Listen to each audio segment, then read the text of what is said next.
વડોદરાના શિનોર ખાતે દશામાના આગમનને લઈને ભક્તિમય માહોલ જોવા મળ્યો। શિનોરમાં દશામાના આગમનને લઈને ભક્તિ અને આસ્થાનો માહોલ જોવા મળ્યો હતો। ખત્રીવાડ યુવા ગ્રુપ દ્વારા દશામાની ભવ્ય શોભાયાત્રા યોજવામાં આવી હતી।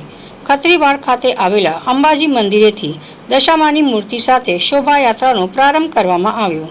શોભાયાત્રા શિનોરના મેઇન બજારથી રણછોડજી મંદિર થઈ પરત ખત્રીવાડ ખાતે આવેલા અંબાજી મંદિર સુધી પહોંચી હતી।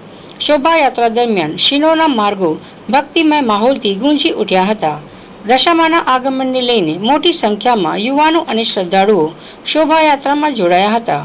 સમગ્ર ખત્રીવાડ વિસ્તાર ભક્તિ અને આસ્થાના રંગે રંગાયો હતો। આજ રોજ ખત્રીવાડ યુવા ગ્રુપ દ્વારા દશામાનું ભવ્ય આગમન રાખવામાં આવ્યું હતું। તેમાં દશામાની શોભાયાત્રા અંબાજી મંદિરથી લઈ મેઇન બજારથી સિનોર બસ સ્ટેન્ડ રણછોડજી મંદિર અને ફરી આપણા ખત્રીવાડમાં આ માતાજીનું આગમન થયેલ હતું। તે દરમિયાન દરેક ધર્મપ્રેમી જનતાએ ખૂબ સહકાર આપ્યો છે।